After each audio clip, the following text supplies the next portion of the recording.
Hi friend, ಎಲ್ಲಿಗೂ ನಮಸ್ಕಾರ. ಇವತ್ತು ನಾನು ಒಂದು ಸಿಂಪಲ್ ಆಗಿರೋಂಥ ಮನೇಲೇ ಮಾಡುವಂತಹದ್ದು ಹೋಮ್ ಮೇಡ್ ದೀಪ ಅಂತ ಹೇಳ್ಬೋದು, ಇಲ್ಲ ಸಾಂಬ್ರಾಣಿ ಅಂತನಾದರೂ ಹೇಳ್ಬೋದು. ನಿಮ್ಮ ಮನೆಯಲ್ಲಿ ಏನಾದರೂ ದೇವರಿಗೆ ಹೂವು ಮುಡಿಸಿದಂಥದ್ದು ಅದನ್ನು ಆಚೆ ಎಸೆಯೋ ಬದಲು ಅದನ್ನು ತೆಗೆದ್ಬಿಟ್ಟು ನೀವು ಒಣಗಿಸಿ ಇಟ್ಕೊಂಡ್ರೆ ಆರಾಮಾಗಿ ಮನೇಲಿ ಒಂದು ಸಾಂಬ್ರಾಣಿ ದೀಪನ ರೆಡಿ ಮಾಡ್ಬೋದು. ನಾನು ಅಷ್ಟೇ ಮನೇಲಿ ಹೂವು ಇದ್ದಿದ್ದ ಕಾರಣದಿಂದ ನಾನು ಎಲ್ಲ ಹೂವನ್ನು ಎತ್ತಿಟ್ಕೊಂಡು ಅದನ್ನು ಸ್ವಲ್ಪ ಒಂದು ದಿನ ಮಟ್ಟಿಗೆ ನಾನು ಬಿಸಿಲಲ್ಲಿ ಚೆನ್ನಾಗಿ ಒಣಗಿಸಿದ್ದೆ. ಯಾವ ಥರ ಹೂವು ಇರುತ್ತೆ ಎಲ್ಲ ಥರ ಹೂವು ಇದ್ರೂ ಮಿಕ್ಸ್ ಮಾಡಿ ದೀಪನ ರೆಡಿ ಮಾಡ್ಬೋದು. ಬನ್ನಿ ಹೇಗೆ ಮಾಡೋದು ಅಂತ ನೋಡ್ಕೊಂಬರೋಣ. ನಾನಿಲ್ಲಿ ಮೊದಲಿಗೆ ಪಲಾವ್ ಎಲೆ ಹಾಗೆ ಈಗ ನಾನು ಒಂದು 7ರಿಂದ 8 ಲವಂಗನ ಹಾಕ್ಕೊಂಡಿದ್ದೀನಿ. ಅದಾದ ನಂತರ ನಾನಿಲ್ಲಿ ಕರ್ಪೂರನ ಒಂದು 5ರಿಂದ 6 ಹಾಕ್ಕೊಂಡಿದ್ದೀನಿ, ಫ್ಲೇವರ್ಗೆ ಚೆನ್ನಾಗಿರಲಿ ಅನ್ನೋಕ್ಕೋಸ್ಕರ. ಹಾಗೆ ನಾನು ಪುಡಿ ಸಾಂಬ್ರಾಣಿನ ತೊಗೊಂಡಿದ್ದೀನಿ, ಕಲ್ ಸಾಂಬ್ರಾಣಿನೂ ಬರುತ್ತೆ, ಅದನ್ನು ಸುತ್ತ ಹಾಕ್ಕೋಬೋದು. ನಾನು 2 ಇಂಚಷ್ಟು ನಾನಿಲ್ಲಿ ಚಕ್ಕೆನ ಹಾಕ್ಕೊಂಡಿದ್ದೀನಿ. ಈಗ ರುಬ್ಕೊಂಬರೋಣ. ನಾವು ಪಲಾವ್ ಎಲೆ ಅಂತ ತೊಗೊಂಡಿದ್ದು, ಹಾಗೆ ಲವಂಗ, ಅದಾದ ನಂತರ ನಾವು ಸಾಂಬ್ರಾಣಿ ಪುಡಿನೂ ಹಾಕ್ಕೊಂಡು ಈಗ ನಾವು ಒಣಗಿಸಿ ಇಟ್ಟಿದಂಥದ್ದು ಹೂವು ಹಾಕ್ಕೊಳ್ಳೋಣ, ಹಾಗೆ ಕರ್ಪೂರನ ಜೊತೆಗೆ ಹಾಕ್ಕೊಳ್ಳೋಣ. ಎಲ್ಲದೂ ಹಾಕ್ಕೊಂಡು ಲಾಸ್ಟಲ್ಲಿ ನಾನು ಸ್ಮೆಲ್ಲು ಚೆನ್ನಾಗಿರಲಿ ಅನ್ನೋಕ್ಕೋಸ್ಕರ 2 ಏಲಕ್ಕಿನೂ ಸಹ ನಾನು ಇಲ್ಲೇ ಹಾಕೋತಾ ಇದ್ದೀನಿ. ನಿಮ್ಮ ಮನೇಲಿ ಯಾವ ಥರ ಹೂವು ಇರುತ್ತೋ ಆ ಥರದ್ದು ಹೂವನ್ನು ಹಾಕ್ಕೊಂಡು ನೀವು ಮನೆಯಲ್ಲೇ ಮಾಡ್ಕೋಬೋದು. ಈಗ ನಾನು ರುಬ್ಕೊಂಬಂದಿದ್ದೀನಿ ನೋಡಿ. ರುಬ್ಕೊಂಬಂದ ನಂತರ ಈ ಥರ ತರಿಯಾಗಿ ಇರಲಿ, ತುಂಬ ನುಣ್ಣಗೆ ರುಬ್ಕೋಬೋದು, ಮೀಡಿಯಮಾಗಿ ತರಿ ಇದ್ದರೆ ಚೆನ್ನಾಗಿರುತ್ತೆ. ನಾನು ಇದಕ್ಕೆ ಮನೆಯಲ್ಲೇ ಮಾಡಿಟ್ಟಂಥ ಹೋಮ್ ಮೇಡ್ ತುಪ್ಪವನ್ನು ನಾನಿಲ್ಲಿ 1-2 ಟೇಬಲ್ ಸ್ಪೂನಷ್ಟು ನಾನಿಲ್ಲಿ ಹಾಕ್ಕೊಳ್ತಾ ಇದ್ದೀನಿ. ಹಾಕ್ಕೊಂಡು ಮಿಕ್ಸ್ ಮಾಡ್ಕೊಳ್ಳೋಣ. ಫಸ್ಟ್ ಅದೆಲ್ಲದಕ್ಕೂ ಹೊಂದ್ಕೊಳ್ಳೋ ಥರ ಮಾಡ್ಕೊಳ್ಳೋಣ.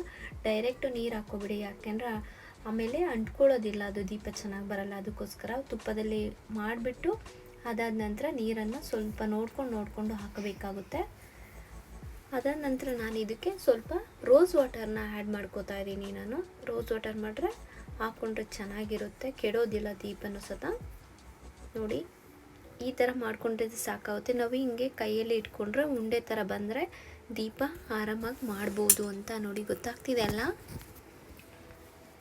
ನಾನು ಈಗ ಒಂದು ಚಿಕ್ಕದು ಬಟರ್ ಪೇಪರ್ ತೊಗೊಂಡು ನನಗೆ ಯಾವ ಶೇಪಿಗೆ ಕಟ್ ಮಾಡಿಕೊಂಡು ಸ್ವಲ್ಪ ಅದಕ್ಕೆ ನಾನು ತುಪ್ಪವನ್ನು ಹಾಕೋತಾ ಇದ್ದೀನಿ. ಫಸ್ಟ್ ಟೈಮ್ ಅಂಟ್ಕೊಳ್ಳುತ್ತೆ ಅನ್ನೋಕ್ಕೋಸ್ಕರ ಅದಕ್ಕೆ ಹಾಕ್ಕೊಂಡು ನಮ್ಗೆ ಯಾವ ಶೇಪ್ ಮಾಡ್ಕೋಬೋದು. ನೀವು ಈ ಥರ ಕವರಲ್ಲಿ ಮಾಡೋ ಟೈಮ್ ಹಿಡಿಯುತ್ತೆ ಅನ್ನೋದಾದರೆ ನೀವು ಕೈಯಲ್ಲೂ ಸಹ ಮಾಡ್ಕೋಬಹುದು. ನೀವು ಇಲ್ಲ ಉಂಡೆ ಥರನಾದರೂ ಮಾಡಿ ಇಡಬಹುದು. ನಾನು ಇದ್ರ ಕವರಲ್ಲಿ ಮಾಡಿದೆ. ಸ್ವಲ್ಪ ಇದರಲ್ಲಿ ಕವರ್ ಮಾಡೋದ್ರಿಂದ ಸ್ವಲ್ಪ ಟೈಮ್ ಹಿಡಿಯುತ್ತೆ, ಒಂದು 20 ಮಿನಿಟ್ಸ್ ಆದರೂ ಹಿಡಿಯುತ್ತೆ ನೋಡಿ.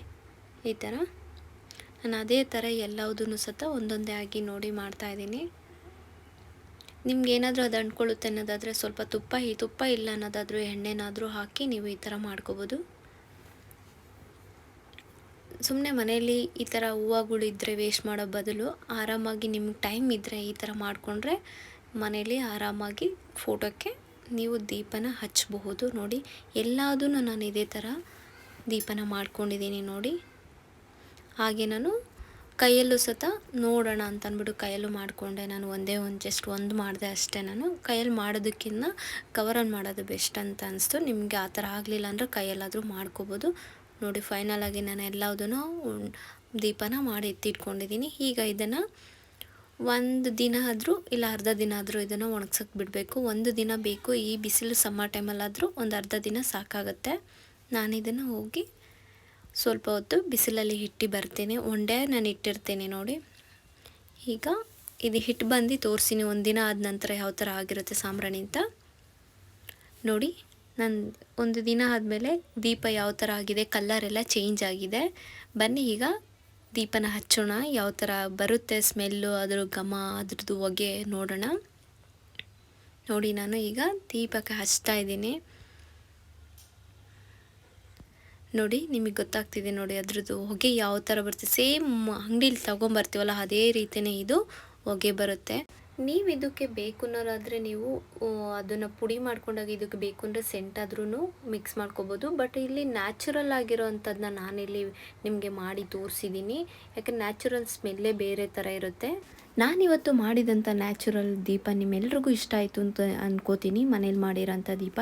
ಈ ವಿಡಿಯೋ ನಿಮಗೆ ಇಷ್ಟ ಆದರೆ ಒಂದು ಲೈಕ್ ಮಾಡಿ, ಶೇರ್ ಮಾಡಿ, ಹಾಗೆ ಕಮೆಂಟ್ ಸೆಕ್ಷನಲ್ಲಿ ಕಮೆಂಟ್ಸ್ ಮಾಡಿ. ಇನ್ನೂ ನನ್ನ ಚಾನಲ್ ಯಾರೆಲ್ಲ ನೋಡಿ ಸಬ್ಸ್ಕ್ರೈಬ್ ಮಾಡಿಲ್ಲ ಪ್ಲೀಸ್ ಸಬ್ಸ್ಕ್ರೈಬ್ ಮಾಡಿ, ಹಾಗೆ ಸಪೋರ್ಟ್ ಮಾಡೋದನ್ನು ಮರಿಬೇಡಿ friends. Thank you for watching.